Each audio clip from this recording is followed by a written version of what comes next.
Welcome back. Now, to enable the transition from a mixed economy to a social market economy is the vision of the Sri Lankan government for the next few decades.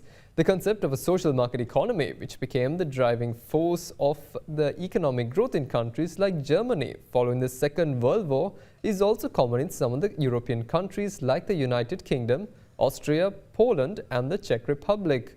The question, however, is whether this model suits a country like Sri Lanka. Now, here's a brief analysis filed by other Derana's Chamud Fernando. The Sri Lankan economy is described as a mixed model, meaning both the private sector and the state sector engage in the production process and commercial activities. The second era of Sri Lankan economic development following independence, which commenced from 1977, marked a shift towards a free market economy. However, a higher level of state participation in the economy is still visible.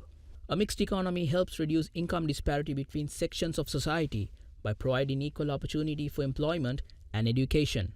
A mixed economy also promotes fair pricing and distribution of goods and services as government-owned bodies regulate the market, and as a result, it avoids predatory pricing. However, a mixed economy has its own disadvantages.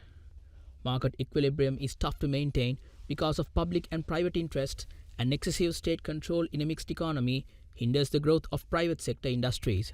If essential goods supplies in Sri Lanka are taken as an example, state supplier Ceylon Petroleum Corporation is the fuel provider to 85% of the market, while Lanka IOC caters only to 15%. However, the fuel shortage that arose last year due to lack of foreign reserves, dollar depreciation, and rising global fuel prices due to the Russia-Ukraine war, people had to wait in long queues for hours and days to pump their vehicle tanks, or even resorted to purchase at black market prices due to CPC's inability to fund fuel imports. Such a situation brought pain to the economy as transportation hit a snag for a few months. During this backdrop, the expert view was that such a situation could have been avoided if there were more fuel supplies in the market, which was later considered by the government to invite more players by amending the Petroleum Products Act in October last year. In order to come out of the ongoing economic crisis in the country, the government aims to make the economy more competitive and export-oriented. The President is very interested in inviting foreign investment and then having also encouraging export industry. This is a country that is a hub.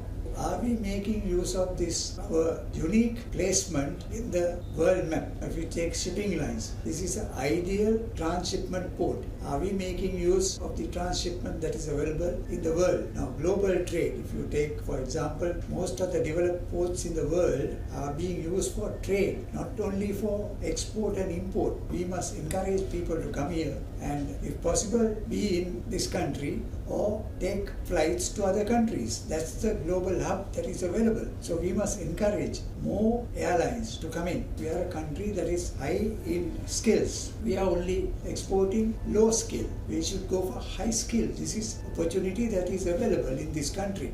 The economic model which the government plans to adopt to move away from the prevailing mixed economy and achieve long-term growth is a social market economy. ඉදිරි වසර 25 සඳහා අපි ජාතික ආර්ථික ප්‍රතිපත්තියක් සකස් කරනවා. දිලිඳු හා අඩු වඩ ප්‍රසාදිත කණ්ඩායම් රැකබලා ගනිමින් සහ ව්‍යවසායකයන්ගෙන් දිරිමත් කරමින් නිර්මාණය කරන්නා වූ සමාජ වෙළඳපොළ ආර්ථික ක්‍රමයට අවශ්‍ය පදනම සකස් කරනවා. A social market economy holds a framework of market economy and aims for social security and social equity by means of political intervention and measures in line with the market. It aims at maintaining the mechanisms of the free market, such as private property, free foreign trade, exchange of goods and free formation of prices, while simultaneously ensuring social equity by keeping a balance between a high rate of economic growth, low levels of inflation and unemployment, good working conditions, social welfare and public services by using state intervention.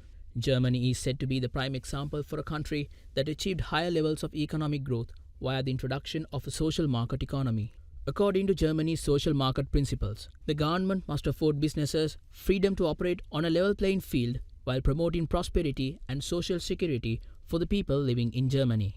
Shifting from a mixed economy to a social market economy is the government focus. But there is a question.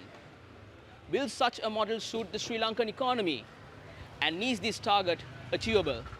Now the word social itself, it's outdated all over the world because there is no longer any socialism. So where we are going into a wrong system of access, is getting back into the social system.